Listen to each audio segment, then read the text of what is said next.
Srimad Bhagavad Gita, Chapter 4. The Personality of Godhead, Lord Sri Krishna, said, I instructed this imperishable science of yoga to the sun god Vivasvan, and Vivasvan instructed it to Manu, the father of mankind, and Manu in turn instructed it to Ikshvaku. This supreme science was thus received through the chain of disciplic succession, and the saintly kings understood it in that way. But, in course of time, the succession was broken, and therefore the science as it is appears to be lost. That very ancient science of the relationship with the Supreme is today told by me to you, because you are my devotee as well as my friend, and can therefore understand the transcendental mystery of this science. Arjuna said, the sun god Vivasvan is senior by birth to you. How am I to understand that in the beginning you instructed this science to him? The Personality of Godhead said, many, many births both you and I have passed. I can remember all of them, but you cannot, O subduer of the enemy. Although I am unborn and my transcendental body never deteriorates, and although I am the Lord of all living entities, I still appear in every millennium in my original transcendental form. Whenever and wherever there is a decline in religious practice, O descendant of Bharata, and a predominant rise of irreligion, at that time I descend myself. To deliver the pious and to annihilate the miscreants, as well as to re-establish the principles of religion, I myself appear millennium after millennium. One who knows the transcendental nature of my appearance and activities does not, upon leaving the body, take his birth again in this material world, but attains my eternal abode, O Arjuna. Being freed from attachment, fear and anger, being fully absorbed in me and taking refuge in me, many, many persons in the past became purified by knowledge of me, and thus they all attained transcendental love for me. As all surrender unto me, I reward them accordingly. Everyone follows my path in all respects, O son of Pritha. Men in this world desire success in fruitive activities, and therefore they worship the Devas. Quickly, of course, men get results from fruitive work in this world. According to the three modes of material nature and the work associated with them, the four divisions of human society are created by me. And although I am the creator of this system, you should know that I am yet the non-doer, being unchangeable. There is no work that affects me, nor do I aspire for the fruits of action. One who understands this truth about me also does not become entangled in the fruitive reactions of work. All the liberated souls in ancient times acted with this understanding of my transcendental nature. Therefore, you should perform your duty following in their footsteps. Even the intelligent are bewildered in determining what is action and what is inaction. Now, I shall explain to you what action is, knowing which you shall be liberated from all misfortune. The intricacies of action are very hard to understand. Therefore, one should know properly what action is, what forbidden action is, and what inaction is. One who sees inaction in action and action in inaction is intelligent among men, and he is in the transcendental position, although engaged in all sorts of activities. One is understood to be in full knowledge, whose every endeavor is devoid of desire for sense gratification.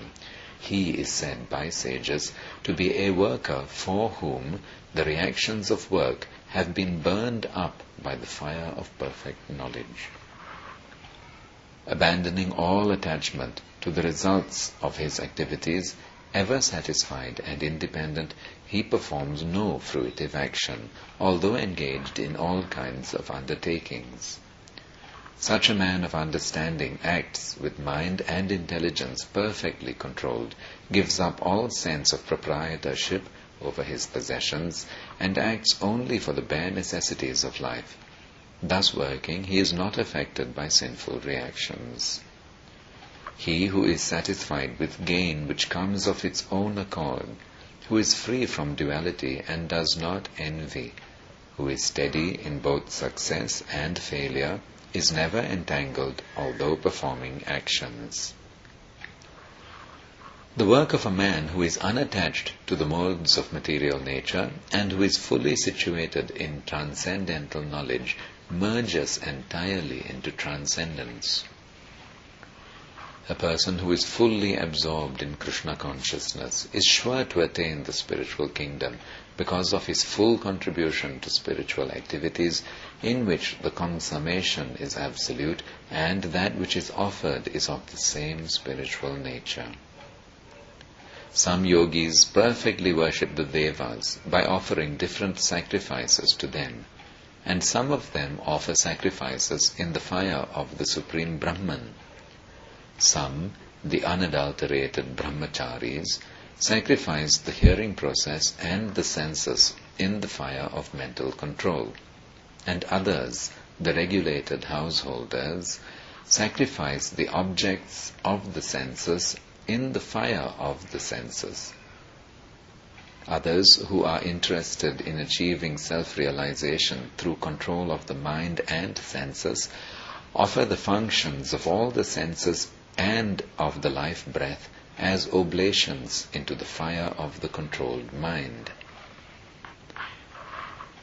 Having accepted strict vows, some become enlightened by sacrificing their possessions, and others by performing severe austerities, by practicing the yoga of eightfold mysticism, or by studying the Vedas to advance in transcendental knowledge. Still others, who are inclined to the process of breath restraint to remain in trance, practice by offering the movements of the outgoing breath into the incoming and the incoming breath into the outgoing, and thus at last remain in trance, stopping all breathing. Others, curtailing the eating process, offer the outgoing breath into itself as a sacrifice. All these performers who know the meaning of sacrifice become cleansed of sinful reactions, and having tasted the nectar of the results of sacrifices, they advance toward the supreme eternal atmosphere. O best of the Kuru dynasty, without sacrifice one can never live happily on this planet or in this life. What then of the next? All these different types of sacrifice are approved by the Vedas, and all of them are born of different types of work. Knowing them as such, you will become liberated. O chastiser of the enemy, the sacrifice performed in knowledge is better than the mere sacrifice of material possessions. After all, O son of Pritha, all sacrifices of work culminate in transcendental knowledge. Just try to learn the truth by approaching a spiritual master. Inquire from him submissively and render service unto him. The self-realized souls can impart knowledge unto you because they have seen the truth.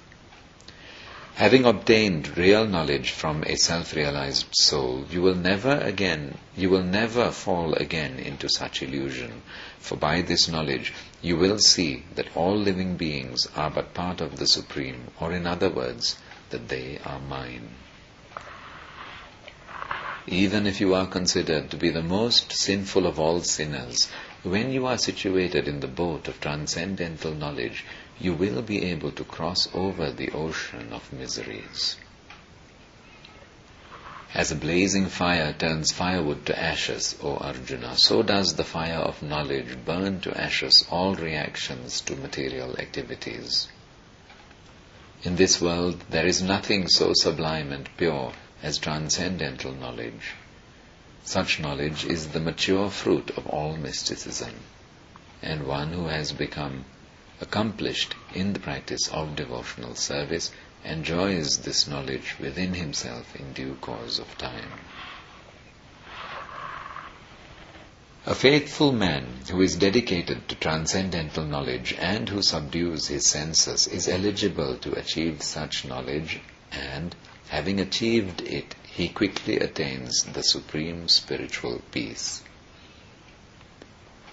But ignorant and faithless persons who doubt the revealed scriptures do not attain God consciousness. They fall down.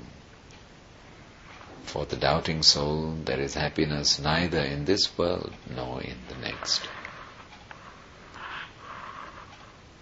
One who acts in devotional service, renouncing the fruits of his actions, and whose doubts have been destroyed by transcendental knowledge, is situated factually in the self. Thus, he is not bound by the reactions of work, O conqueror of riches.